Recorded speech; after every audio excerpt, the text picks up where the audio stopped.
If you're ready, Leslie, we can Yep. start. Okay, I will call the meeting to order. Recording in progress. I'll still call the meeting to order. And at the request of the Manchester Police Department, we are convening a vicious dog hearing. It's pursuant to chapters 6-16 and 6-17 of the Town of Manchester ordinances, but it's also following state statute 20 VSA subsection 3546, which prescribes the time frame and the hearing process for us.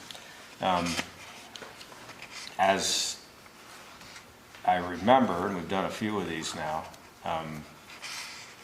this is a judicial hearing. There is for lack of a better description, a prosecutor. I believe Officer Taylor is going to fill that role. There is a defendant, which is Mr. Elijah Johnson, and there's an allegation that a dog named King executed a vicious attack on a woman, and we are going to hear testimony. Officer Taylor, are you providing testimony or are you asking questions? Providing testimony. Pursuant to the process, do we need to swear him in as a witness? I think so. Isn't that what you did last time? I think so. Okay. I'm a little bit unclear as to how that works. I see heads nodding out there, and you were the prosecutor last time, so we'll follow that lead. Do you swear that the testimony you're about to give us is truth to the best of your knowledge and ability? I do. Thank you. Without any further ado, I'll give the floor to you. Thank you. I'd like members of the Manchester Select Board to draw their attention to the early morning hours of January 24th, 2023, approximately 2:19 a.m. Manchester PD received a 911 call of a 20-year-old female with a dog bite to the arm. The female was currently inside the apartment. The dog was located outside. I was located in the area of West Road and Ways Lane at this time, and I was one of the first arriving officers on scene. Sergeant Bravada and I were working full uniform shift in fully marked police cars. On the above date and time, Sergeant Bravada and I were dispatched along with Manchester EMS. The above location reported a dog attack with a female needing EMS. While responding, dispatch advised the dog was not secure and currently outside the residence. I arrived on scene and observed a male walking around, waving his arms, and a dog running away from the male. I observed the dog and I knew this dog to belong to E. Johnson. I knew this dog to be aggressive. The dog began circling my car and growling, acting very aggressive. I advised the dispatch to have rescue staged and the dog was not secure. I advised Sergeant Bravada to be aware that the dog was not secure and would not let me exit my patrol car. Sergeant Bravada advised a short time later the male, who was identified as J.P. Corp, was still attempting to get control of the dog. I asked Pete Corp if the dog would attack me if I got out of my car, and he advised that he thought that it probably would. The dog began to circle my car and Sergeant Bravada's patrol car, now not allowing both of us to exit now. During this time, the dog continued to growl and bark at us. I advised Pete Corp if the dog tried attacking us, I would pepper spray the dog, which Pete Corp agreed probably needed to happen. I had the noose pole or dog catching pole in the rear of my patrol car. Sergeant Bravada advised to unlock my back hatch and he would pull it behind me and reach out and open the latch. Sergeant Bravada was able to get my hatch open and retrieve the noose pole. During this time, the dog came up approximately a foot from Sergeant Bravada's door at the rear of my patrol car. Sergeant Bravada advised that the dog was still acting aggressive and we would not be exiting the patrol cars. Pete Corp was unable to get control of the dog. After a period of time, we advised Pete Corp to open up the rear side door of Sergeant Bravada's car and see if the dog would get in. Pete Corp opened the door and the dog jumped in the back and we were able to secure the dog. Once the dog was secured, I advised dispatch to send in rescue. Sergeant Bravada and I approached the rear apartment where the female was located and to knock several times to get the female to acknowledge us. The female was visibly upset and what I would describe as extremely concerned with the location of the dog. Once the female was aware that the dog was secure and no longer a threat, she came down the stairs. I knew this female to be A. Hall. Hall was crying and I could see blood soaking through her pant leg. Hall would not allow Sergeant Bravado nor I inside the residence. I attempted several times to get Hall to sit down and await EMS inside where it was warm, but Hall refused. Hall also had an arm wound where the dog had bit her in the arm. Once Hall was outside, Hall made statements that the dog needed to be put down. Hall was still visibly scared and crying. While Hall was attempting to let the subjects know who live in the building where the attack happened, but that no one else should be in the apartment and should be seeking medical attention. I advised Sergeant Bravado that I had a similar incident with this dog while my time employed by the Granville Police Department in Granville, New York. I knew this dog would be aggressive then as well. When we would go there for calls of service, the family would make sure that they came and retrieved the dog from the door and locked it in a room upstairs. The dog's behavior then would be where it was jumping on the door, growling and barking at us.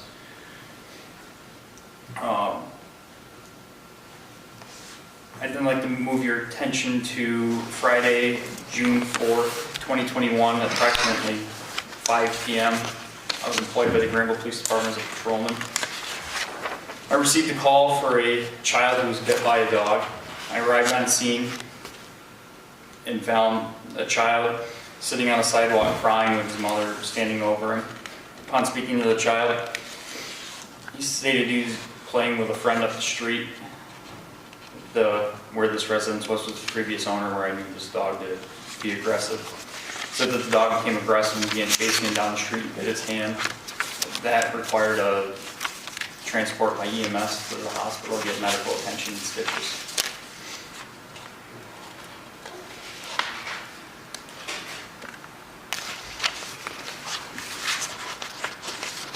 I also had an encounter with this dog during a drug recognition expert call-out when E. Johnson was arrested for suspicion of DUI. During this time, Johnson made efforts to stop the drug evaluation and efforts to help get the dog to a safe place, while Officer Doucette and Officer Osgood attempted to secure the dog. Johnson attempted several times to get me to stop the evaluation and said how the dog was aggressive, and that was all captured on camera. In my opinion, my involvement with this dog, it is very unpredictable and very aggressive and extreme danger to members of the public and is not secured in its house. Thank you for that. Have we had other incidents with this dog in Manchester? Do we know of?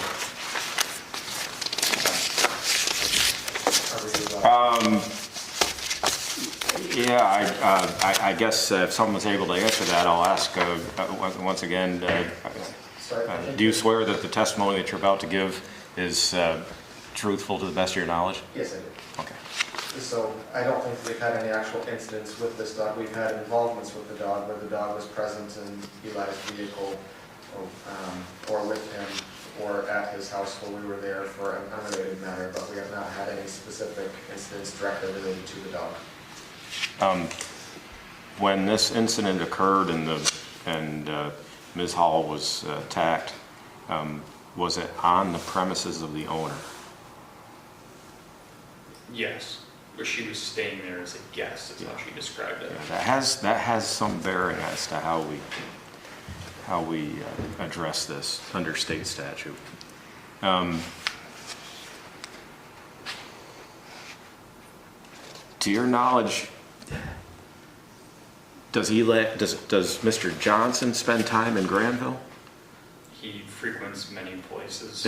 Because we're under the impression that this dog is under the ownership of Mr. Johnson, is that Mr. correct? Johnson refusing ownership of the dog, states that he no longer owns the He no longer owns the dog. Is the dog registered in any town that we know of? When did he state that? Mr. Pecor's role in all of this, he seemed to have pretty intimate knowledge of the dog. And apparently he felt the dog may respond to his presence. Is he in any way an owner of the dog? No. He stated that it was Eli's dog.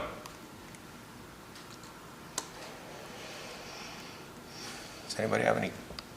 When did Mr. Johnson state that he was no longer an owner of the dog, and how? On Wednesday, January 25th, this is Sergeant Bravada's report.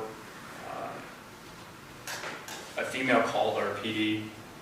We couldn't positively identify her. We believe it was a false name that she provided, and stated that it wasn't Eli's dog and it was her dog. She was claiming ownership of it. Also from the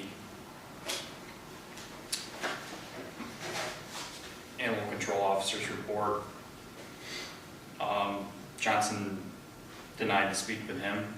We also made several attempts to speak with Mr. Johnson. He refused to talk to us.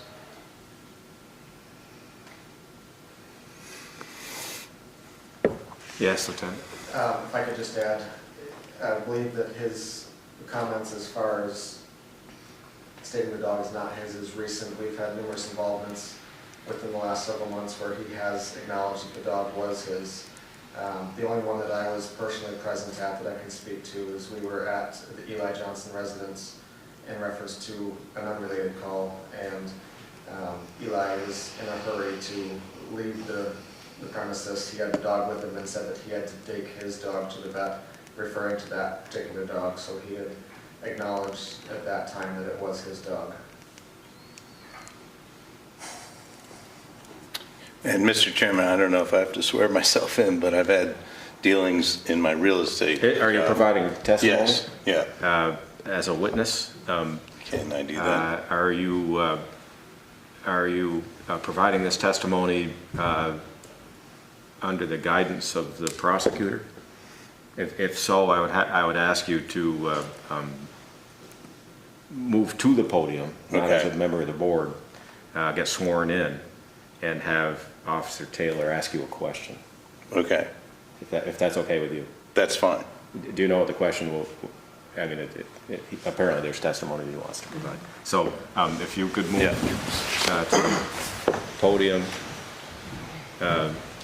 Raise your right hand. Do you swear that testimony that you're about to give is true to the best of your knowledge? I do. Okay.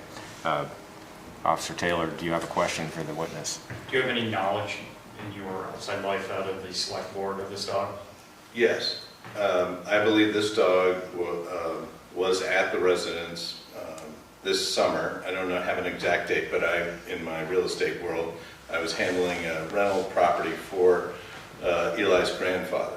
And I've seen the dog several times there, and one time in which I drove in and the dog came at me, and I decided to get back in the car.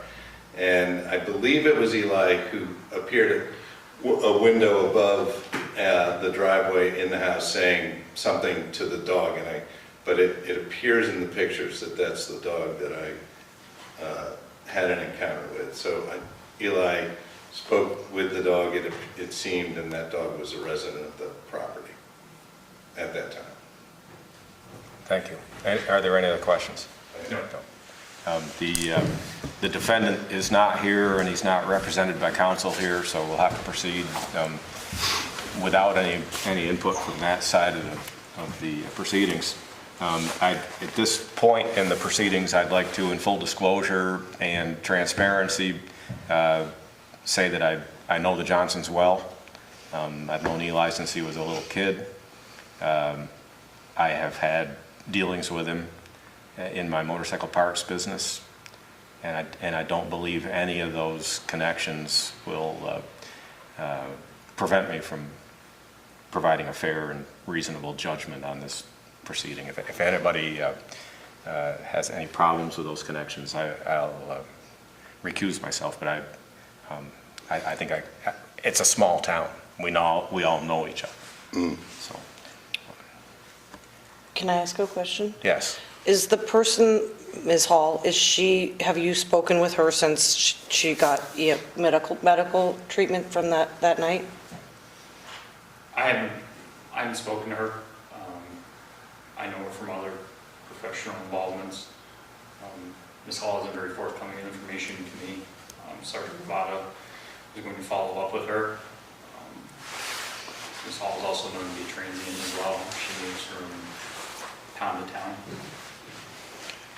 Did Ms. Hall receive medical attention? She did. She did. She was transported to SVMC by Manchester EMS, or Shire EMS. Did they submit the information that they had back to MPD, to your knowledge? No, we had to speak to the hospital directly. Yeah, the only reason I say that is Officer Osgood may remember that in the proceedings on another vicious dog incident that we were held a hearing on, the individual that was attacked was what I would consider a hostile witness. However, because that individual had received attention at a medical center here in Manchester, they were compelled by law to contact our health officer, who in fact alerted MPD to the situation. Since you were on scene when shortly after it happened, I suspect that that particular necessity doesn't apply. Yes, Chief, do you swear that the testimony that you're about to give is true to the best of your knowledge? Yes, I do. Okay. I believe in that packet that we have is the bite report that we received. Okay, from- so there is a bite report, Correct. Oh, yeah. and that was received by you or the health officer, or And both? It was faxed to the police department, Yeah, and I personally gave it to Halifax. okay, perfect, thank you. That's it. Okay, there it is, yep. Yep. And it says here that the leg and the arm were both involved. It also says her address is Ways Lane, just for what it's worth. Okay. Which they had, that's where she was at the time. Oh, she's in the apartment, you said? I think that was the residence.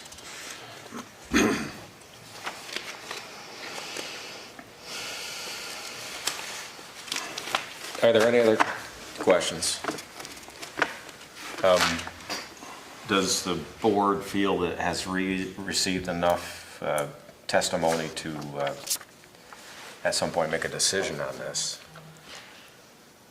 Can I ask what decision we're making? Under the town ordinance, well, first, let's start with state statute.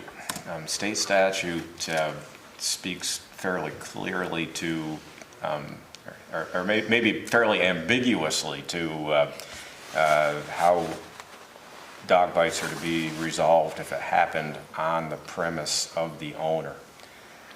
It's a lot more clear if it happened off the premises of the owner. It also speaks to repeat offenders. Vermont is considered by attorneys that represent victims in this state as a one-bite state. I don't know if you've heard that terminology, but what it says is they kind of get a bye the first time around, even if an individual is killed.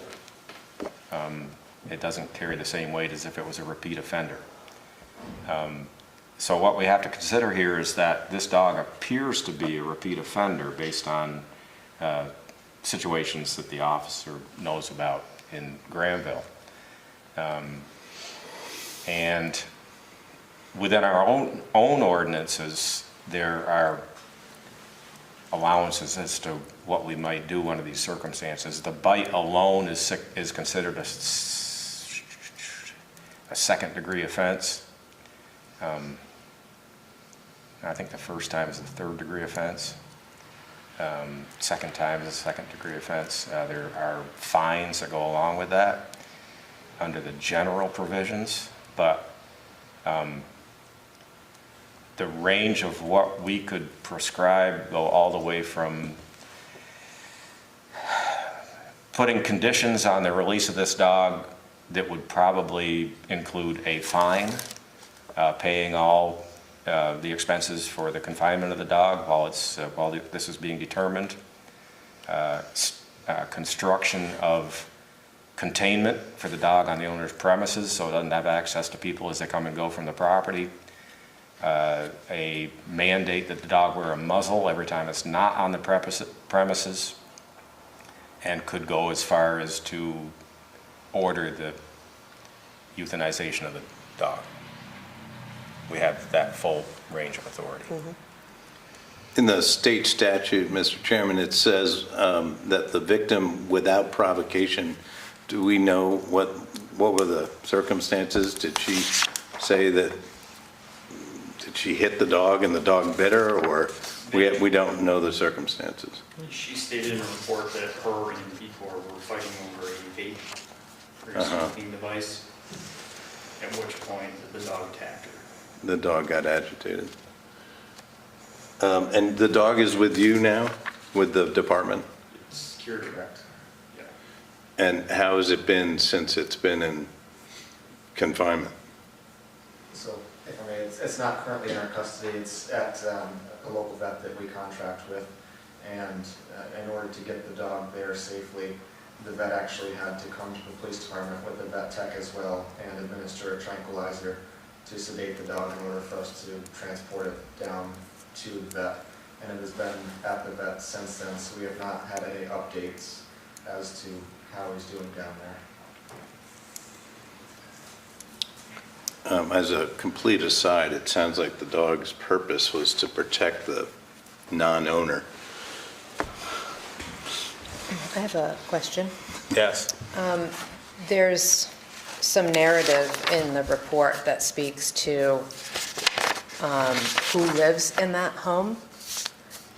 Maybe you can elaborate, or maybe we could read that page out loud. I mean, it appears that Elijah's grandmother lives there, that there's also a caretaker who says that on an occasion was also bit in the hand by the dog. So that's another occasion where the dog has been aggressive. Does the P-Corps person live in that home too? Like who lives in that home? So the residence is, there's a main house and there's an apartment on the back of the garage. The grandmother and the caretaker live in the main residence. Okay. Johnson lives in the back of the residence. P-Corps lives on the property but does not live in that residence. He lives on a separate dwelling on the premises. Okay. And the female lives, or was staying in the apartment? Yep. That report that you cited and said that there was also damage to the home by the dog, including wooden door moldings ripped off the wall, damage to sheetrock, round metal doorknobs also been crushed by the dog bite, and that that the caretaker said that he had been bitten by the dog on the hand and showed a scar. And so I just want to get that into the record.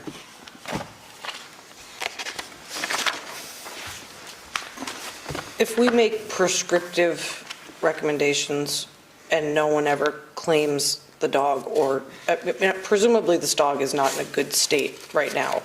I mean, I can't even, how are they even exercising or letting the dog go to the bathroom? It can't be helping the mental state of this animal. Right. And I would imagine that the longer this animal is confined in a way that is probably not great, the more dangerous the situation becomes. If no one comes to get the animal, I mean, there has to be a limit to this confinement and how the dog is being held now for a week. Like, it has to be a pretty bad spiral that's happening with this animal. I'm just. And this is a unique circumstance just because there is no specific owner that is coming forward about the dog. Officer Ben Casava spoke with this female that identified herself as the owner of the dog on the phone. He was on speakerphone with her, so I was present and overheard the conversation. And the conclusion of that was Officer Casava telling her that she needed to come to the Manchester Police Department to pick up any appropriate tickets or paperwork that would be available as far as the outcome of this dog. That was last Wednesday, and we have not seen or heard from her since. So that's the issue, is we just don't know how to move forward when there is no specific owner.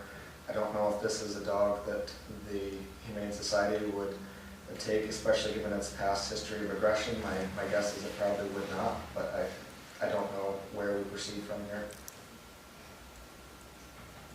I guess that's just such an important part of the decision for me, is that there are a way to safely, release the dog to somebody that cared. It's a very different conversation than to indefinitely hold an animal in a bad situation. And right now, we just don't have that person's there doesn't appear to be a responsibility. identifiable owner, based on what we've heard. And it's not, there's a financial concern. I mean, that right now the town is on the hook for the maintenance of this animal. How much is the, And do you if no know? owner steps up, then, Yeah, if no owner steps up, then we will continue to be Yeah, right. on the hook for that. right. And the, whatever outcome we prescribe.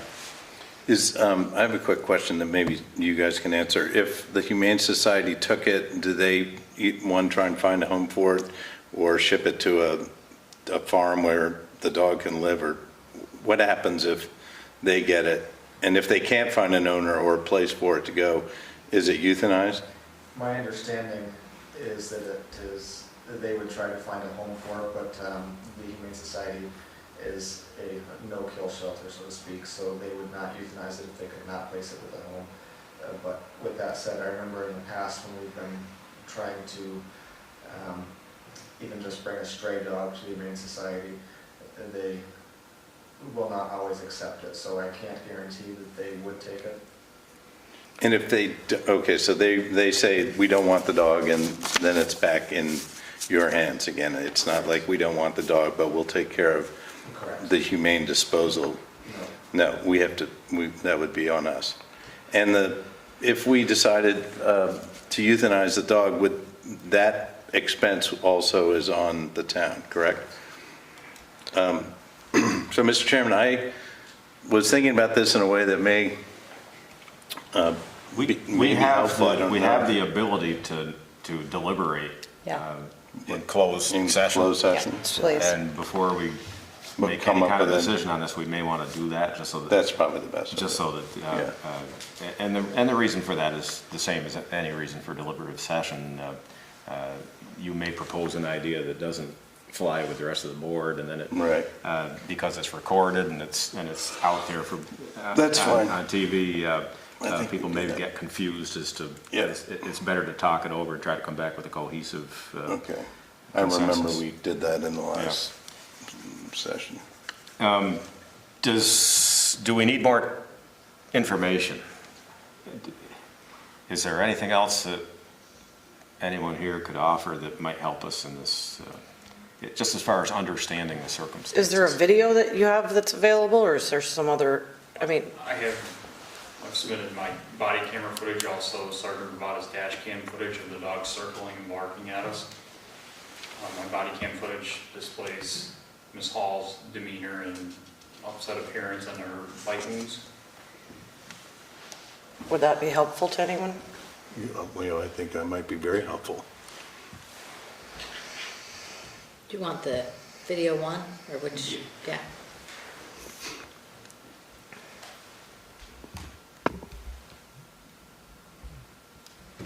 Can I fast forward? Or, Good camera. really? HD.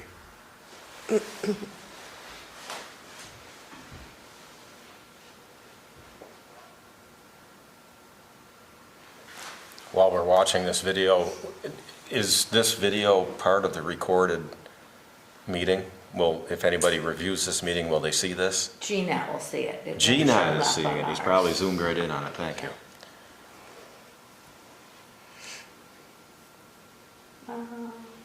It may show up.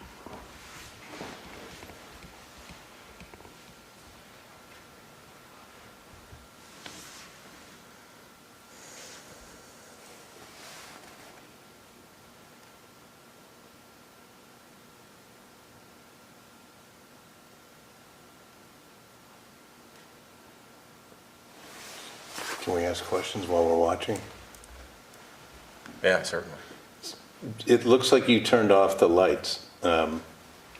Is that correct? The emergency lights above? This is Sergeant Rod's car. My car has what we consider cruise lights. It's a steady burn. It's a little lower power, just marking us as a law enforcement.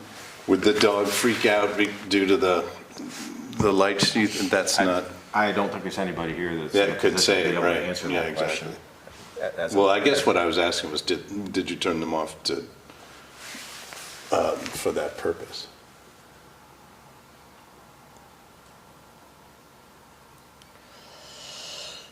Excuse me.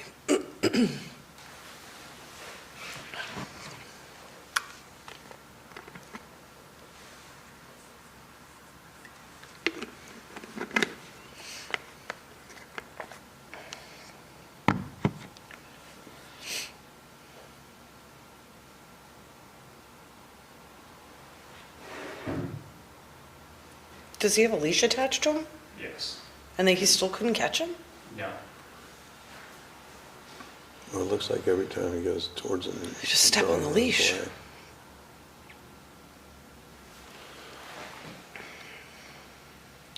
Do you know if that leash is something that they keep on him all the time? Or I mean, is that, With my involvements with the dog's never had a leash on him.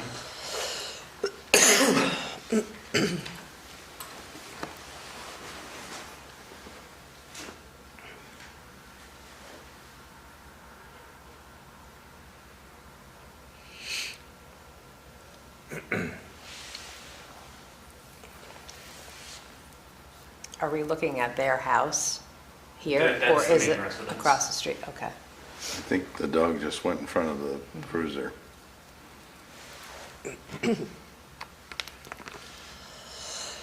excuse me.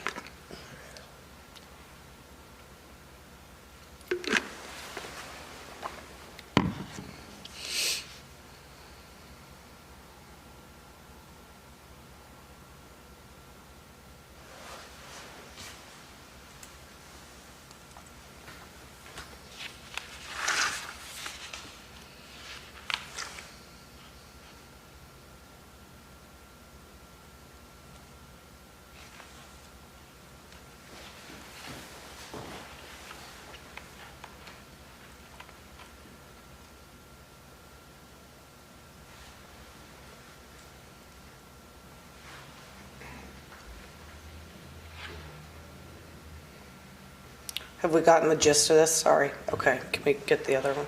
You want the second one? I was going to ask that.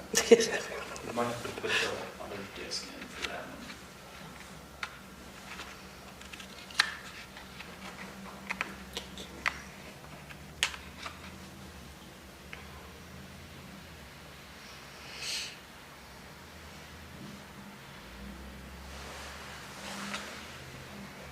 Yeah, it's gonna be the same video. Is that one? Which, camera two? You want? There's The other disc. Oh, this one, you want that one? Yep. Yeah.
Is Second Chance the shelter that you guys would work with on? Okay.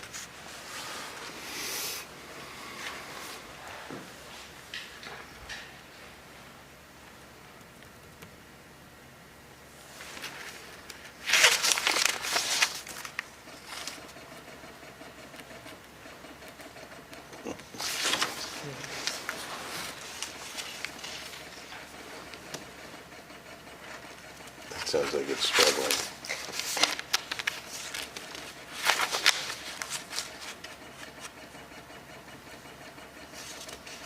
What are the other two recordings? Sorry, just the other two recordings that you It's had? gonna be in my body camera when we finally get the dog secured and I get out and then go and speak with Ms. Hall.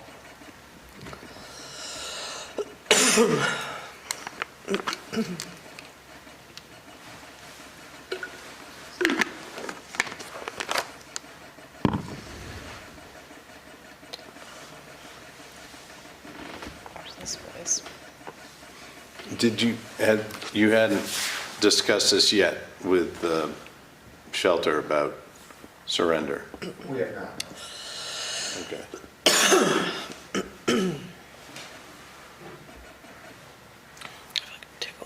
We may or may not be able to. It took what, about 5 minutes? Oh, for the really? other one? Okay. Yeah, it takes,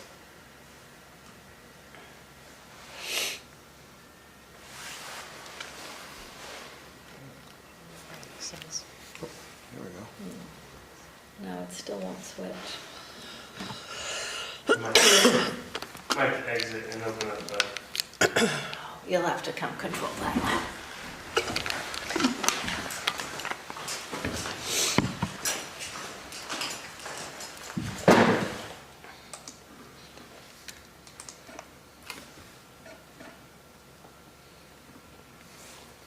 Do we know up until this point how much the town has already spent? And do we have any idea? You don't get that till afterwards?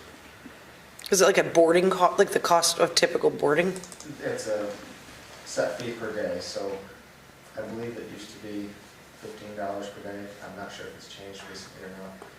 But then there will also be the additional cost for the vet coming to the police department to sedate the dog, and I don't know what that cost is. Do we know if the dog's currently like having to be sedated regularly or? No, it was just for transport.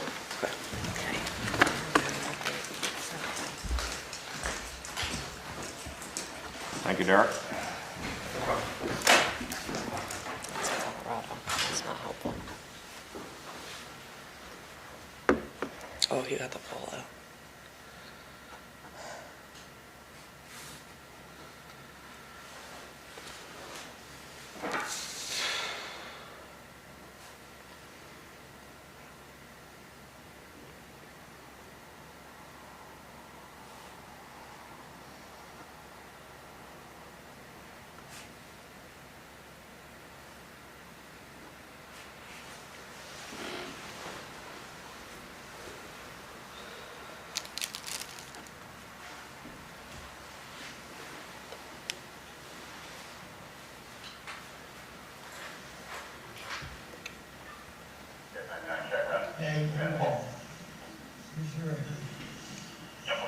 Jeremy, I'm gonna be 100% honest with you. If Eli's in here, you better tell me right now.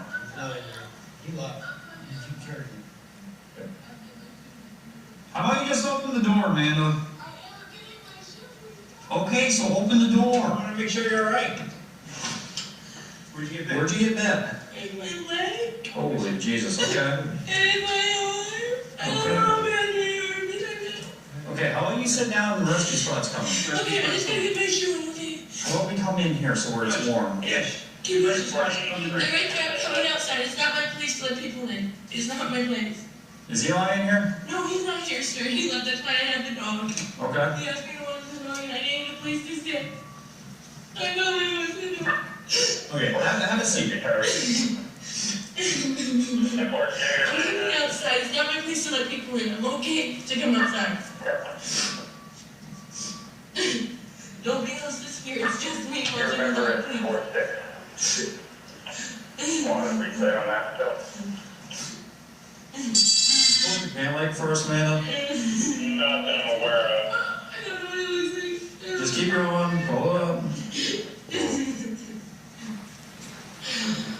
Would that be on the board? Okay, you got a puncture. Come on, let's go. Yeah, it would be on his board, but Can you please knock on the, That's gonna be about it. Okay. I don't care what the fuck you have to say to me. She was afraid of the dog at that point, was that it? And she was mad at Eli. Oh. She was doing him a favor by watching. Oh, okay, yeah. Oh, so Eli wasn't there when the dog attacked her? She wouldn't allow us inside to check. No, they said that he left a few hours ago, just got in the car and left. But they were fighting about the vape. Oh, so she wasn't fighting with the Yes, there was owner? conflicting reports. She stated in her bite report that they were fighting. Jeremy Pecor stated when we got there that he just heard her screaming and went inside and had to get the dog off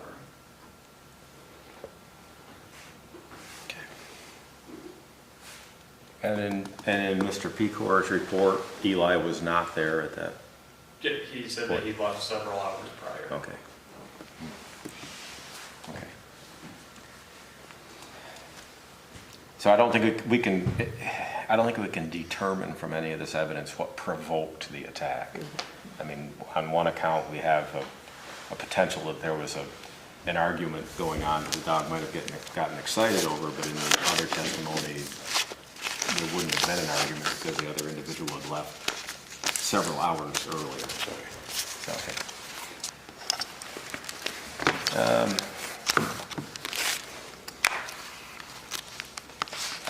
I will say that video is I'm sure it can be very helpful in the review of these types of situations.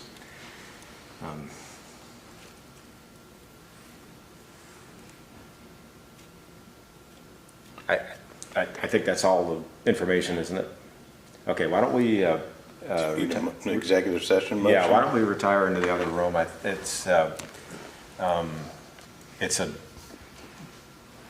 It's a deliberative session. I don't think it falls under the purview of executive session because there's very specific mechanisms by which we might come in, but I believe in this process, at the end of taking testimony, we have the option of going into deliberative session, which we will do. I don't close the hearing because there may be questions when we come out.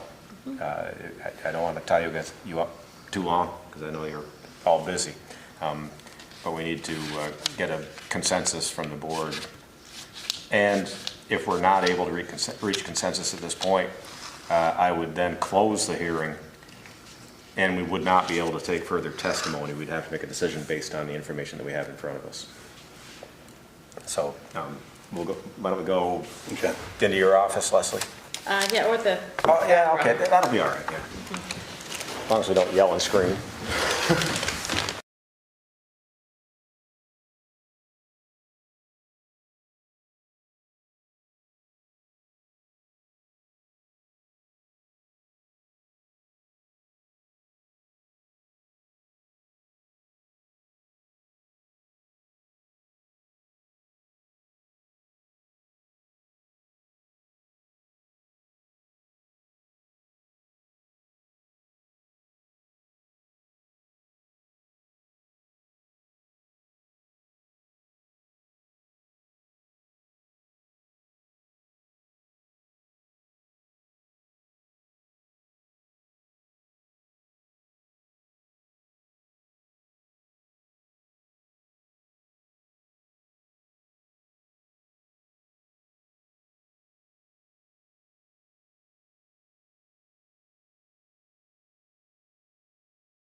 progress. Okay, we're back from deliberative session. Everybody's still here. We've scratched together an outline for an order that when we have the final language, I will present to the, or will be presented to the chief. And we will make an effort to have it presented to the owner. I think all we can do is deliver it to the premises, maybe like we have before, tape it to the door or whatever. And what this order will contain is we're going to give 7 days from today, and that would be February 6th, for an owner to be identified and to come forward. And if the owner is identified, the dog will be available for release under the 10 conditions, and they're very similar to the conditions that we put on Dozer the last time. These will be for the Dog King. Order number 1, the fines and vet bills need to be paid, along with under our bylaw, there's a fine of $200. The dog needs to be licensed and registered with the town clerk, and we need to somehow get proof of up-to-date vaccines. I don't know if the health officer is working on this, but there's a limited time under which someone who's received a bite can wait before they just have to start treatment for the potential of rabies if it's an unvaccinated animal. So we would like to see proof of up-to-date vaccines on the animal. When the animal is released, there must be a containment by outdoor structure. When the dog's in the house, of course, it won't need to be, but a fenced-in area. Pretty hard to put that in the winter, so the dog will have to be maintained inside or on a leash at all times. The dog would not be allowed to run at large in the town of Manchester. It would be banned from the parks owned by the town, including the dog park and the rec area. Banned from school area, including all the schools in the town. It would have to be leashed and muzzled in public. It should have no access to any child under the age of 18, based on past history. The town should be notified if or when the dog moves or dies. And if there's any violation of any part of this order, the order is for them to relinquish the dog back to the town. Under previous orders, we've put a fine in place for that. With the severity of the actions of this dog, I think they only get one crack at this if there's a violation of any of these points. It's going to take us, we're not going to do it tonight. We're going to get this. What I would like to see is a motion to approve the order based on this outline, subject to approval of the final language to be delivered to the chief for dissemination to the owner. Mr. Chair, okay, there was, if after 7 days no Yeah, one that's what I was gonna comes forward. Yep. If after 7 days no owner is identified and no one comes forward under this order, we would attempt to find a pit bull rescue or similar organization that would handle the dog. And we would relinquish all rights at that point. They would be able to make a decision. I'd like to make a motion that we approve this order subject to final language that we'll come up with tomorrow. I'll second. All in favor of the motion, say aye. Aye. Aye. That's 4-0. And Leslie, you'll see that it's delivered to the chief. Yep, tomorrow morning. And we'll have some sort of written confirmation that that's happened. And when the police department, if you can't find an owner, whatever method you choose to try to get the information to the owner, if we could have some kind of confirmation of what that method was, taping to the door or whatever. The same method we used. Same as before, yes. Yeah, okay. Yeah. And I think we've. Can we post it on the town website or anything? No? I think that's all we can do. Okay. And in light of that, and that we've created an order, I will call this hearing closed.